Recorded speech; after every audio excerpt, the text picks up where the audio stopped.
பெருமானார் ஸல்லல்லாஹு அலைஹி வஸல்லம் அவர்களுடைய வாழ்விலே நடந்த பல முக்கியமான நிகழ்வுகளிலே ஒன்று பெருமானாருடைய விண்ணுலக பயணம். எதை நாம் மிஅராஜ் என்று சொல்கிறோமோ அந்த விண்ணுலக பயணத்தினுடைய அந்த நிகழ்வு.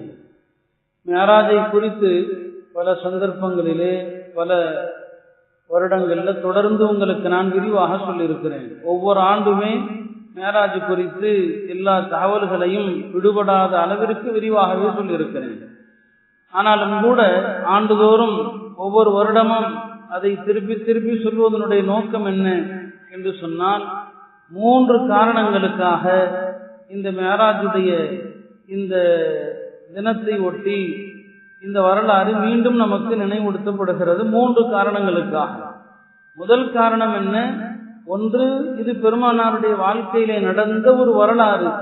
ரசூல் ஸல்லல்லாஹு அலைஹி வஸல்லம் அவர்களுடைய வாழ்க்கையில் நடந்த ஒவ்வொரு சம்பவமும் மறக்காமல் நமக்கு இருக்க வேண்டும். நாம் சீக்கிரம் மறக்கக்கூடியவர்கள். எனவே மறக்காமல் இருப்பதற்கு இது திரும்ப திரும்ப நமக்கு நினைவூட்டப்படுகிறது.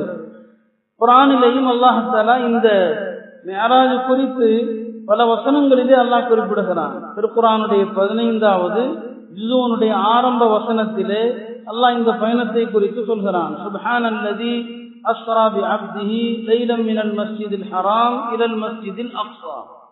அந்த அல்லாஹ் தூயவன், எவன் தன்னுடைய அடியாரை ஒரே இரவில் மஸ்ஜிதுல் ஹராமிலிருந்து பைத்துல் மக்திஸுக்கு அழைத்து சென்றானோ இரவோடு இரவாக, அந்த இறைவன் தூயவன் என்று இந்த சம்பவத்தை அல்லாஹ் திருமறையிலே சொல்லி காட்டுகிறான். அல்லாஹ் திருமறையிலே ஒரு சம்பவத்தை சொல்லி காட்டுகிறான் என்று சொன்னால் அது முக்கியத்துவம் வாய்ந்தது என்பதை நம்மால் விளங்க முடிகிறது.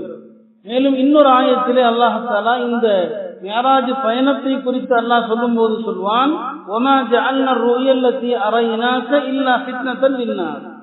ரசூல் ஸல்லல்லாஹு அலைஹி வஸல்லம் அவர்களை பார்த்து அல்லாஹ் சொல்கிறான், நபியே, உங்களுக்கு இந்த மிஅராஜுடைய இரவிலே, மிஅராஜுடைய பயணத்திலே எந்த காட்சிகளை நாம் காட்டினோமோ அதை மக்களுக்கு நாம் ஒரு சோதனையாக ஆக்கினோம் என்று சொல்றான். அப்ப இந்த மிஅராஜுடைய பயணத்திலே பெருமானார் கண்ட அந்த காட்சி ஒரு சோதனை. அதை ஏற்றவர்கள் ஏற்றார்கள், மறுத்தவர்கள் மறுத்தார்கள். அல்லாஹ் திருமறையிலே இதையும் சொல்லி காட்டுகிறான். அதே போல திருக்குர்ஆனிலே இந்த மிஅராஜ் பயணம் குறித்து சூரா நஜ்மிலேயும் அல்லாஹ் சொல்லி காட்டுகிறான். பெருமானார் ஸல்லல்லாஹு அலைஹி வஸல்லம் அவர்கள் விண்ணுலக பயணம் சென்ற அந்த நேரத்திலே நடந்ததை நஜ்ம் என்ற அந்த சூறாவிலும் அல்லாஹ் திருக்குர்ஆனிலே சொல்லி காட்டுகிறான். சிதரத்துல் முன்தஹாவை பற்றி வருகிறது. லகத் ரஆ மின் ஆயாத்தி ரப்பிஹில் குப்ரா. பெருமானார் ஸல்லல்லாஹு அலைஹி வஸல்லம் அவர்கள் இந்த இரவிலே, மிஅராஜுடைய அந்த இரவிலே அல்லாஹ்வுடைய பேரற்புதங்களை கண்டார்கள் என்று சொல்கிறார்.